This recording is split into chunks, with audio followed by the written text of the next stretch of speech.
conquérir sa destinée par l'esprit d'excellence. Je voudrais établir 3 vérités rapidement. La première, c'est que Dieu a une terre promise pour chacun de ses enfants. Ce que nous appelons destinée, c'est ce qu'on appelle la terre promise. Lorsque Dieu fait sortir ses enfants de l'Égypte et les conduisant vers la terre promise, en traversant le désert, il a juste pour but de les introduire dans la terre promise. Donc chaque enfant de Dieu est né avec une destinée. Chacun de nous transporte une destinée. Ceci est une vérité que nous avons déjà établie encore et encore ici. Dans Éphésiens 2, le verset 10, la Bible dit: nous sommes son ouvrage, ayant été créé en Christ pour des bonnes œuvres que Dieu a préparées d'avance afin que nous puissions les accomplir. Dans Jérémie, il dit: je connais le projet que j'ai formé sur vous, projet de bonheur et non de malheur, afin de vous donner un avenir. Beaucoup de personnes pensent que quand on est chrétien, ça veut dire qu'on a gâché son avenir, et on ne peut pas les en vouloir au regard de l'échec qui caractérise la vie de certains enfants de Dieu. Mais lorsque tu étudies la Bible,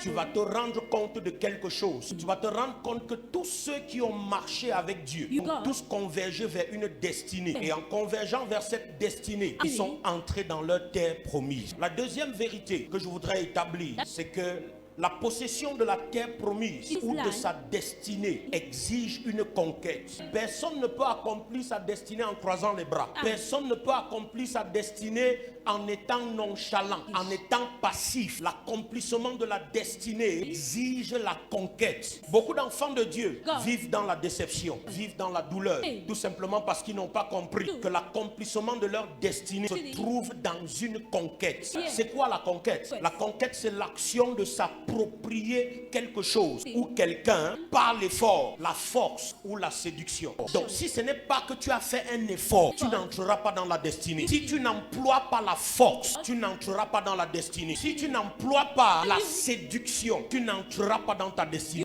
La troisième vérité, c'est que la conquête marche par des lois et des principes différents. Lorsqu'on parle de la conquête, il s'agit d'une conquête bien précise. Et cette conquête est le produit du respect d'un certain nombre de lois, d'un certain nombre de principes. La confusion dans la vie des enfants de Dieu, la déception et la frustration vient du fait que la plupart des chrétiens ne comprennent pas que le royaume de Dieu est un royaume de loi, est un royaume administré par des principes, et il faut les connaître, pratiquer avant d'obtenir ce qu'il faut pour faire la conquête. Si l'église est remplie de gens frustrés parce qu'ils ont reçu la prophétie du mariage, la prophétie de l'élévation, la prophétie du travail, la prophétie du voyage, ils sont rentrés chez eux, croisés leurs bras, ils sont en train de dormir et ils se disent que comme par magie, ce que Dieu avait montré va venir dans la chambre les trouver. Ça ne marche pas comme ça. Il y a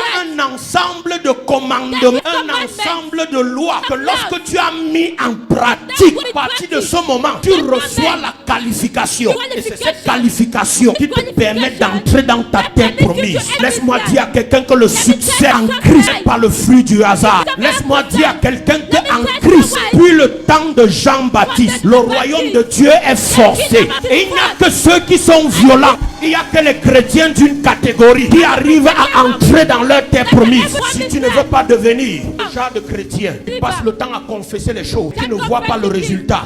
Tu dois t'engager maintenant, t'engager à appliquer les lois et les principes du royaume. Il y a certains gens, ils sont frustrés. Dieu te dit que frère, suis tel chemin, tu commences à dandiner, paniquer, parce que tu ne sais pas que la terre où le Seigneur t'amène est une terre dont l'Éternel lui-même prend. Il prend soin. Dieu ne peut pas te conduire dans ta destinée. Arriver dans ta destinée. Tu vis les expériences que tu vivais en Égypte. Non. Chers frères, chères femmes, retiens ceci aujourd'hui. Les principes du royaume, l'administration de ta terre promise ne marche pas avec les mêmes lois. Des fois, je suis obligé de prendre cet exemple que tu comprennes. Tu vois des jeunes femmes, tu les parles fatiguées. Tu vois, elle est à l'église depuis 10 ans. C'est vrai, son cerveau, c'est toujours le cerveau d'une fille du dehors. Son comportement d'une fille du dehors. Tu lui dis, femme, change. Dans le monde, c'est en grondant son mari qu'on domine. Mais dans le royaume, c'est en étant très soumise, c'est en étant très docile et gentille que tu arrives à conquérir ton homme. Elle ne veut pas comprendre. Tu leur expliques que, homme, ce n'est pas en écrasant ta femme see Comme your dans way. le monde, quand tu Like seras in the respecté, world, au you shall be contraire, c'est en respected. te rappelant quel est le sexe faible Yeah. et en lui montrant de l'amour.